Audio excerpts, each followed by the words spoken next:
Hi everyone, welcome back to Storytime Recaps. In this video, I'm going to recap one of the films from 2018, The Possession of Hannah Grace. Without any further, let's get started.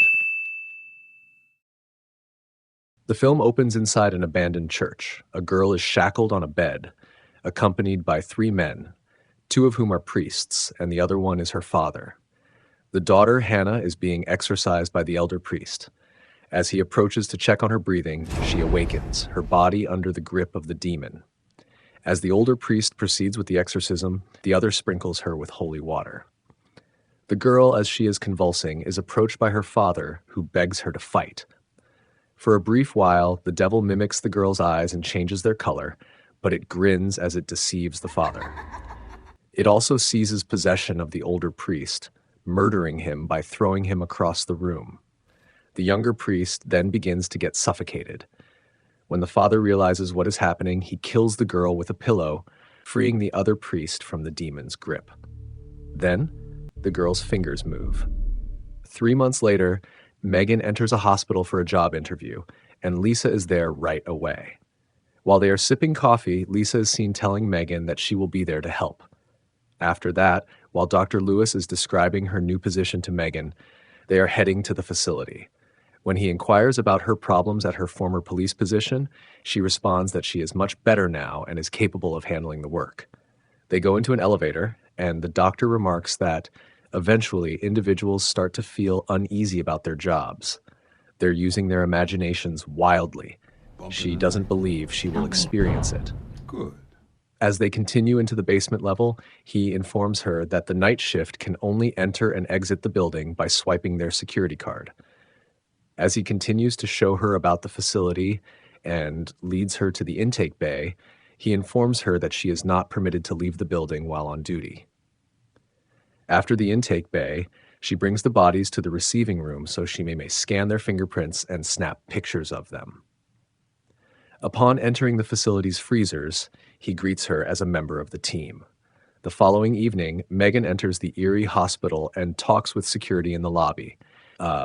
She is welcomed to the night shift by one of the guards, who introduces himself as Dave. Megan descends to the morgue. Later, when the lights go out while she is working on the computer, she turns them back on when someone shows up at the intake bay. As they talk, she and an ambulance driver move the body to the receiving area. She is then capturing the body and scanning its fingerprints. As she places the body in the freezer, Dave jumps out and scares her. He then follows her around and apologizes. Afterwards, Megan carries on with her work, uses the restroom, and returns to see a man standing in the hallway. She becomes upset and tries to take some pills, but she stops herself. Her next appearance is in an AA meeting, where she sits next to Lisa and tells the group about the man she once saw. When she recalls the incident, she says that he shot her companion before she could stop him from doing what she was about to do as a police officer. She wants to soothe herself with pills and drink alcohol. She is awakened that day by a knock on her door. Andrew, her ex-boyfriend who works as a police officer, has come to get his belongings. She shares her new work with him, but he doesn't think spending so much time by herself is a good idea. Megan informs him that Lisa, who is her sponsor, came up with the idea and that she really enjoys working the night shift. On the next night, Megan is at work when the intake bay alarm goes off. She goes to check, but initially finds no one there. Suddenly, a homeless man leaps out at her and begs her to let him in, but she chooses not to do it and phones security to let them know about the man. When a real body is ready in the intake bay, Randy, the ambulance driver, asks her to help him carry the body because he can't do it by himself.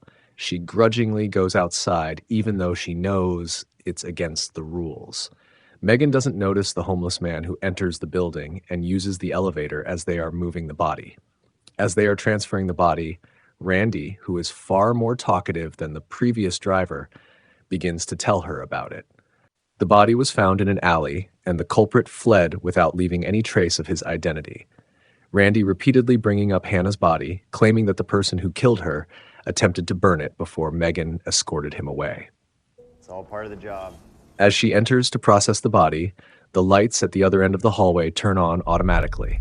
After failing at her initial attempt at taking a picture, she tries again without success.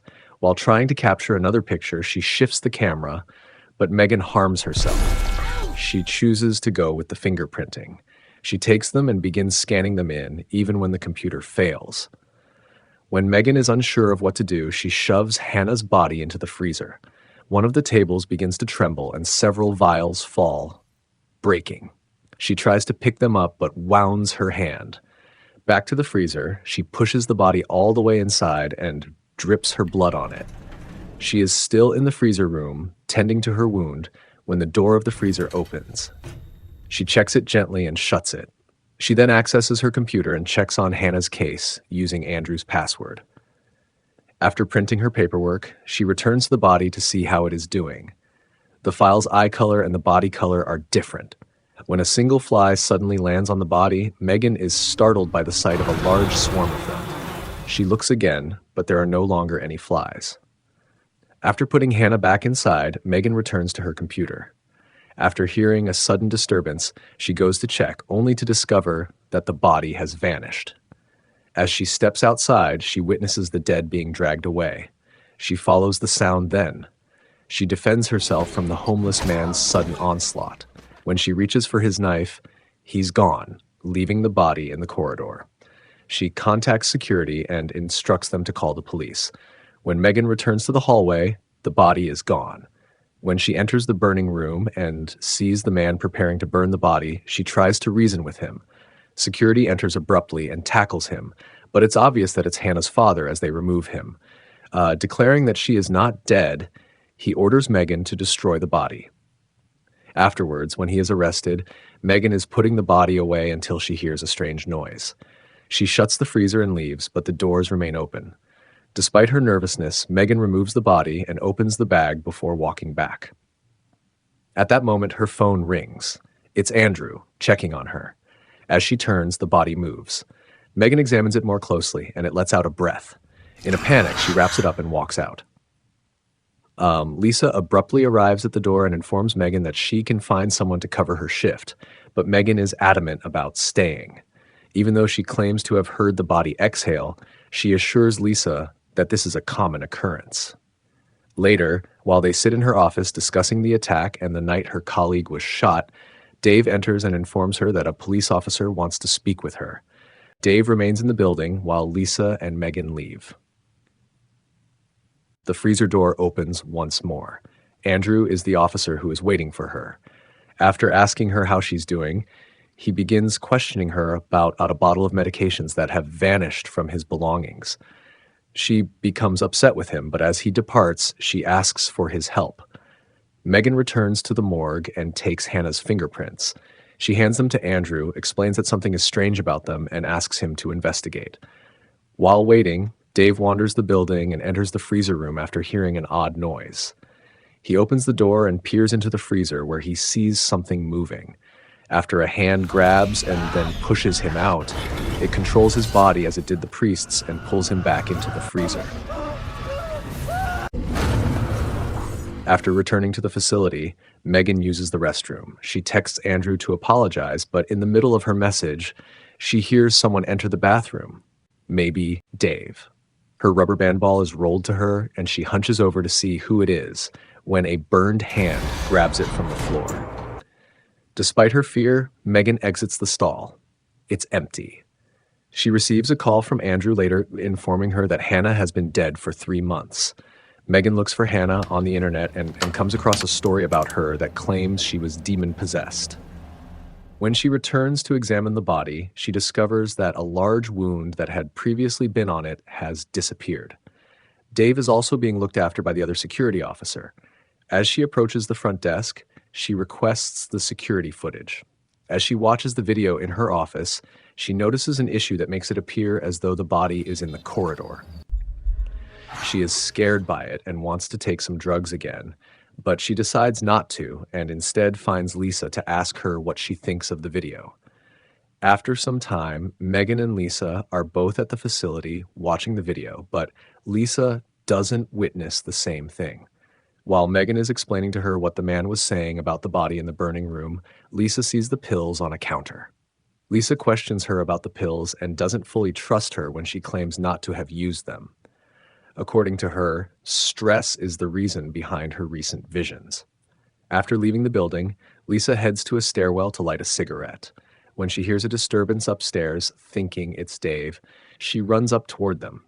As she turns a corner and spots it's Dave, the body leaps out of the shadows and begins pursuing her. It tracks Lisa to the roof, where it gradually kills her.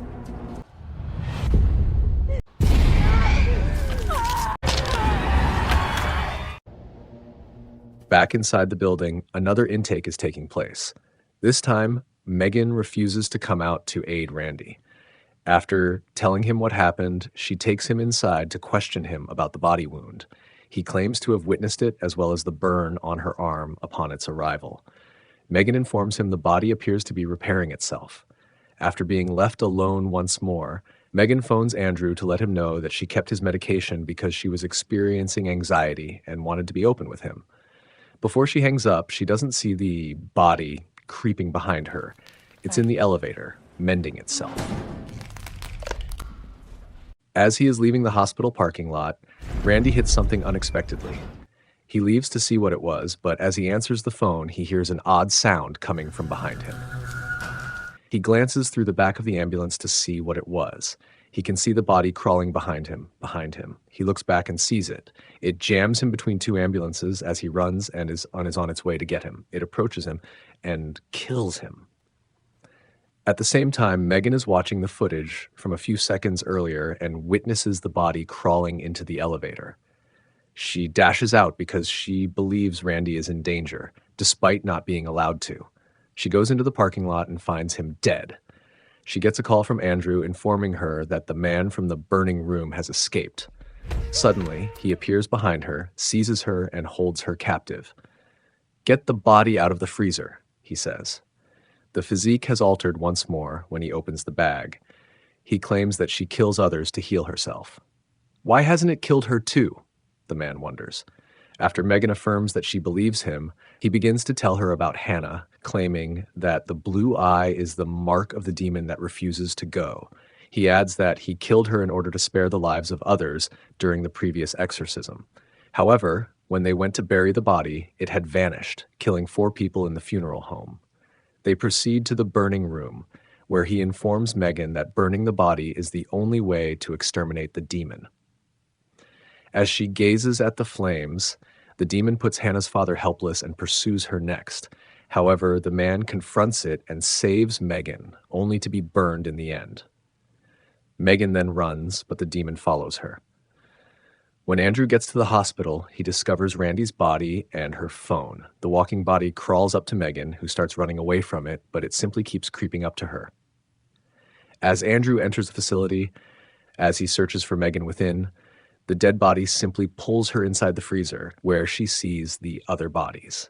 When Andrew meets the other security officer, he is informed that everything is wrong at the hospital.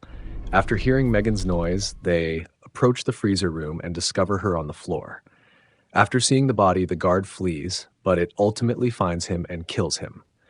As it recovers from its last wound and pursues Andrew, Megan unexpectedly musters the guts to begin firing at the body.